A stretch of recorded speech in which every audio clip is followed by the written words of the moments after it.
ஐக்கிய maths hub மூலம் ஹிந்தி பயில வந்திருக்கும் உங்கள் அனைவருக்கும் மோகனின் அன்பான வணக்கங்கள். போன வகுப்புல நே வர்ற மாதிரி ஒரு வினைச்சொல் சாப்பிட்டான், நே வராத மாதிரி ஒரு வினைச்சொல் வந்தான், இந்த ரெண்டையும் வச்சுக்கிட்டு சாதாரண இறந்த காலம், அதாவது சிம்பிள் பாஸ்ட் டென்ஸ்ல நாம வாக்கிய அமைப்புகள் பார்த்தோம். என்ன செஞ்சோம், எப்படி செஞ்சோங்கிறது உங்களுக்கு தெளிவா புரிஞ்சிருக்கும். இன்னைக்கு அந்த வந்தான்ங்கிற நே வராத வினைச்சொல்லும் சாப்பிட்டான் என்கின்ற நே வரக்கூடிய வினைச்சொல்லையும் ரெண்டையும் வச்சுக்கிட்டு பிரசன்ட் பெர்ஃபெக்ட், அதாவது நிகழ்கால வினைமுற்று எப்படி செய்யறதுங்கிறத பார்க்க போறோம். இப்போ உங்களுக்கு இதுல ஒரு டவுட் வரலாம், சார் இறந்த காலம்னு சொல்றீங்க, நிகழ்கால வினைமுற்றுங்கிறீங்க. நிகழ்கால வினைமுற்றுங்கிறதே என்னதுன்னா அந்த ஒரு வினைச்சொல் முடிஞ்சிருச்சுன்னு தான் அர்த்தம். அதனால ஹிந்திக்காரங்க அதை பாஸ்ட் டென்ஸ்ல எடுத்திருக்காங்க. ஆங்கிலேயர்களும் தமிழர்களும் அது நிகழ்காலத்துல எடுத்திருந்தாலும் ஹிந்தி முறைப்படி அது பாஸ்ட் டென்ஸுடைய அதன் கீழே தான் வருது. இது இப்ப நம்ம பிரசன்ட் பெர்ஃபெக்ட் என்னங்கிறது இப்ப பார்ப்போம். நிகழ்கால வினைமுற்று, அதாவது பிரசன்ட் பெர்ஃபெக்ட் டென்ஸ், இதுக்கு ஹிந்தியில எப்படி அதை ஃபார்முலேட் பண்ணணும். இப்போ ரூட் வெர்பு நமக்கு தெரியும், மூலவினை.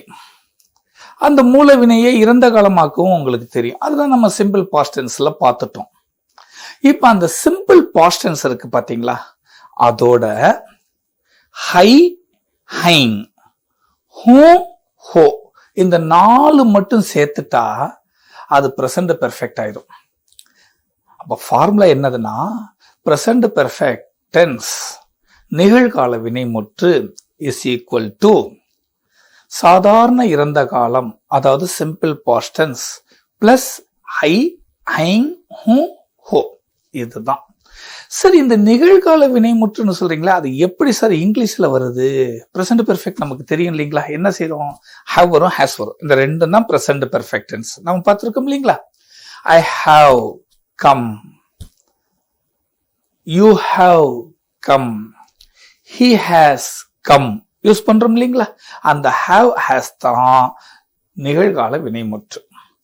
இப்ப நாம போன வகுப்புல எடுத்துக்கிட்ட அதே வந்தான், அதே சாப்பிட்டான் வச்சுக்கிட்டு இப்ப நாம வாக்கியங்கள் உருவாக்குவோம். இப்போ ஒரு வாக்கியத்தை எடுத்துக்குவோம். நான் வந்திருக்கிறேன். நம்ம சொல்லணும்னா, நான் உங்க வீட்டுக்கு வந்திருக்கேன் சார், சார் நான் அந்த ஏரியாவில் வந்திருக்கேன் சார் அப்படின்னு சொல்லுவோம் பாத்தீங்களா. இதே தான். அப்போ நான் வந்திருக்கிறேன் அல்லது வந்துள்ளேன்,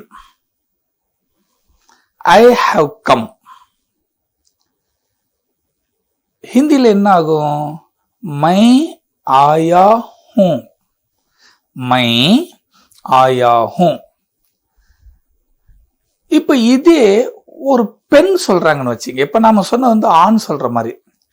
இதே ஒரு பெண் சொல்லும் போது என்ன ஆகும்னா, நான் வந்திருக்கிறேன்னு ஒரு பொண்ணு சொன்னா இங்கிலீஷ்ல ஐ ஹவ் கம் தான், அது மாறாது.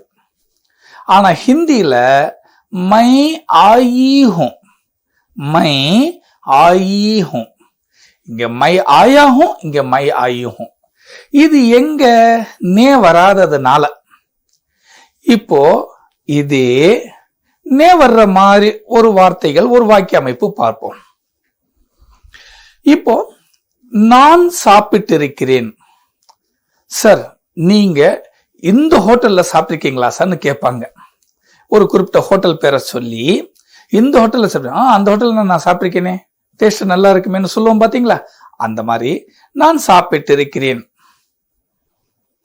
இதுக்கு ஒரு ஆண் சொல்லும் போது நான் சாப்பிட்டு இருக்கிறேன் தான், ஒரு பெண் சொல்லும் போதும் அதே தான். இங்கிலீஷ்ல 2 பேருக்கும் ஒண்ணுதான், I have eaten, I have eaten. ஒரு ஆண் சொன்னாலும் பெண் சொன்னாலும். இப்ப நம்ம ஆணுக்கு பார்ப்போம். நான் சாப்பிட்டு இருக்கிறேன், ஐ ஹவ் ஈட்டன். ஹிந்தியில என்ன ஆகும், இது சாப்பிட்டு இருக்கிறேன்னா எதை யாருன்னு கேள்வி கேட்டா பதில் வரும். அதனால சப்ஜெக்டோட நே சேர்க்கணும். அப்ப என்ன ஆகும், மை நேம், காயா ஹை, மை நேம் காயா ஹை. பெண்பால்ல என்ன ஆகும்? அங்க நான் சாப்பிட்டிருக்கிறேன், ஐ ஹாவ் ஈட்டன், மைனே காயா ஹை, மைனே காயா ஹை. இப்போ படிக்கிறவங்களுக்கு கேட்கிறவங்களுக்கு ஒரு சின்ன டவுட் வரும். என்ன சார், ஆணுக்கும் பெண்ணுக்கும் ஒன்னே சொன்னீங்க, அங்க ஆயா சொன்னீங்க, இங்க ஆயி சொன்னீங்க பெண்பால்ல, இங்க ரெண்டுமே ஆயா காயா காயான்னு சொல்றீங்க சார். எஸ், நே வந்துருச்சு, சப்ஜெக்டை மறந்துடணும். அதனால ஆப்ஜெக்ட் இல்ல, அதனால ஆண்பால் உரிமையில வந்துச்சு. சரிங்க சார், அது கூட ஒத்துக்கிறோம் சார், போன கிளாஸ்லயே நீங்க சொன்னீங்க. சரி, மை வந்தா ஹூ தான் போடணும்னு சொல்லியிருக்கீங்கல்ல சார், இங்க மட்டும் ஹை போடுறீங்க சார். ஆமா, நே வந்ததுனால மைக்கு உரிய அந்த அர்த்தம் போய்விடுகிறது. அப்போ வெர்பு நாம எதை சார்ந்து மாறுபடுதுன்னா ஆப்ஜெக்டை சார்ந்துதான். ஆப்ஜெக்ட் இங்க இல்ல, அதனால காயா ஹைங்கிற ஆண்பால் ஒருமையில தான் போட்டிருக்கோம். அது ஆணுக்கும் அதுதான், பெண்ணுக்கும் அதுதான். இப்ப இந்த நே வந்தா என்ன ஆகும், நே வரலன்னா என்ன ஆகும், பிரசன்ட் பெர்ஃபெக்ட்ல இப்பெல்லாம் நான் திரும்ப திரும்ப அந்த விளக்கம் சொல்ல விரும்பல. ஏன்னா உங்களுக்கு தெரிஞ்சிருச்சு, திரும்ப திரும்ப நான் சொல்லணுங்கிற அவசியமே இப்ப உங்களுக்கு தேவையில்லை. இப்ப நான் என்ன செய்யறேன், டைரக்டா சென்டென்ஸுக்கு மட்டும் போயிடுறேன். இப்ப நீ வச்சு சொல்லுவோம், ஆணுக்கும் பெண்ணுக்கும் அதுதான். அப்போ நீ வந்திருக்கிறாய் அல்லது நீ வந்துள்ளாய், யூ ஹாவ் கம். ஹிந்தியில தும் ஆயே ஹோ, தும் ஆயே ஹோ. இது பெண்பால்ல தும் ஆயி ஹோ, தும் ஆயி ஹோ. இப்ப கா வச்சு சொல்லுவோம், நீ சாப்பிட்டிருக்கிறாய், யூ ஹாவ் ஈட்டன். ஆண்பால்ல तुमने खाया है, तुमने खाया है. பெண்பால்ல तुमने खाया है, तुमने खाया है. அடுத்து நாம் வந்துள்ளோம், நாம் வந்திருக்கிறோம். ஆணுக்கும் அதேதான், பெண்ணுக்கும் அதேதான், இல்லைங்களா? இங்கிலீஷ்ல we have come. இப்போ ஹிந்தியில ஹம் ஆயே ஹைங், ஹம் ஆயே ஹைங். இது ஆண்பால். பெண்பால்ல ஹம் ஆயி ஹைங், ஹம் ஆயி ஹைங். இப்ப இதையே நாம் சாப்பிட்டிருக்கிறோம், ஆணும் அதுதான் சொல்லுவாங்க, பெண்களும் அதுதான் சொல்லுவாங்க. இங்கிலீஷ்ல we have eaten, we have eaten. ஹிந்தியில हमने खाया है, हमने खाया है. பெண்பால்ல हमने खाया है, हमने खाया है. ஆண்பால் பெண்பால் ஒருமை பன்மை எதுவுமே மாறல. நீங்கள் வச்சு சொல்லுவோம், நீங்கள் வந்திருக்கிறீர்கள் அல்லது நீங்கள் வந்துள்ளீர்கள். அது ஆணை பார்த்தா அப்படி சொல்லலாம், பெண்ணை பார்த்தா அப்படி சொல்லலாம். இங்கிலீஷ்ல you have come, you have come. ஹிந்தியில आप आए हैं, आप आए हैं. பெண்பால்ல आप आई हैं, आप आई हैं. சரி, இப்ப சாப்பிட்டான்னு வச்சு சொல்லுவோம், நீங்கள் சாப்பிட்டிருக்கிறீர்கள். ஆணுக்கும் பெண்ணுக்கும் ஒண்ணுதான், இங்கிலீஷ்லயும் ஒண்ணுதான், யூ ஹாவ் ஈட்டன். ஹிந்தியில आपने खाया है, आपने खाया है.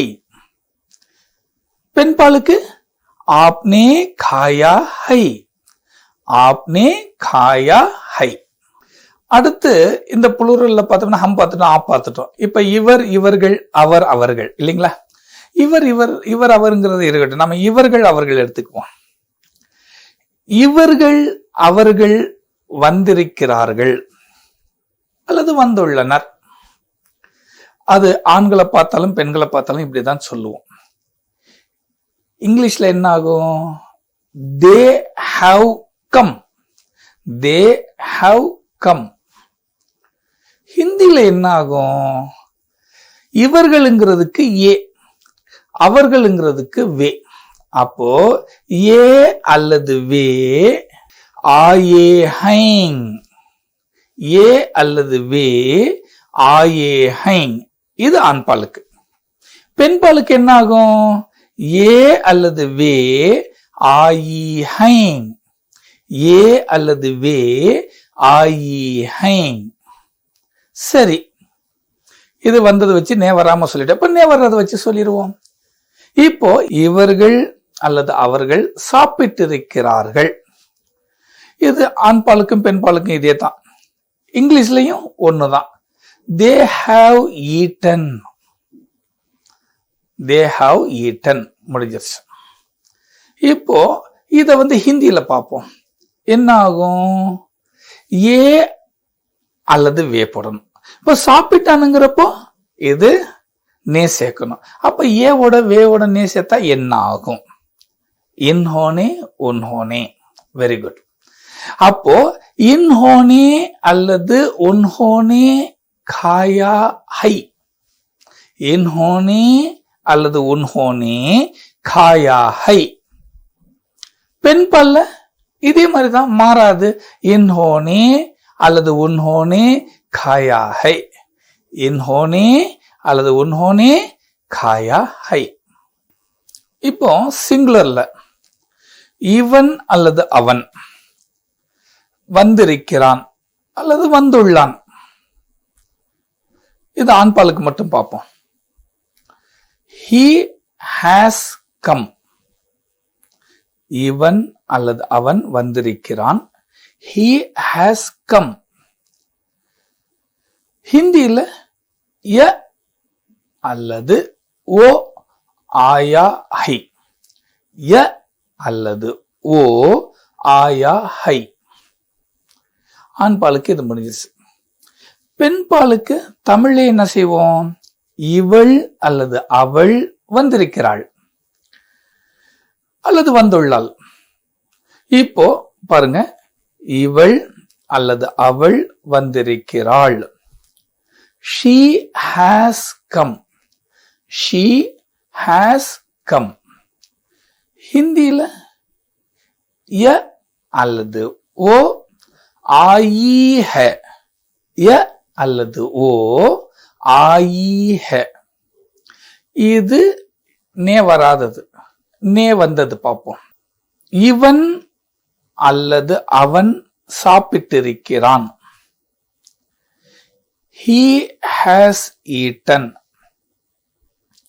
ஹிந்தில யாவும் ஓவும் நே சேர்ந்த என்ன ஆகும்? இஸ்னே உஸ்னே ஆயிரும், தெரியும். இப்ப பாருங்க, இஸ்னே அல்லது உஸ்னே காயா ஹை, இஸ்னே அல்லது உஸ்னே காயா ஹை. பெண்பால்ல இவள் அல்லது அவள் சாப்பிட்டிருக்கிறாள். இங்கிலீஷ்ல she has eaten. ஹிந்தியில என்ன ஆகும்?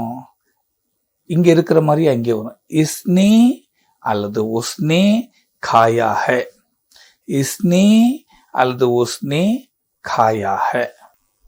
நே வராத வினை சொல்லும் நே வர்ற வினை சொல்லும் ரெண்டும் பக்கத்து பக்கத்திலேயே வைத்து பார்ப்பதன் நோக்கம் உங்களுக்கு இந்த நே விதி பற்றிய ஒரு தெளிவு ஏற்பட வேண்டும் என்பதற்காக. குழப்பிக்க கூடாது. நீங்க வேணும்னா 1க்கு 2 வட்டு படிங்க, ஆனா குழப்பம் அடைஞ்சிடக்கூடாது. இதை நல்லா படிச்சுட்டு வாங்க. அடுத்த கிளாஸ்ல பாஸ்ட் பெர்ஃபெக்ட் பார்ப்போம். நம்ம சேனல்ல பார்க்குற எல்லா வியூஸும் அவசியமா சப்ஸ்கிரைப் பண்ணுங்க, பெல் பட்டனை பிரஸ் பண்ணுங்க, லைக் பண்ணுங்க, ஷேர் பண்ணுங்க, கமெண்ட் பண்ணுங்க, மறந்துடாதீங்க. நன்றி.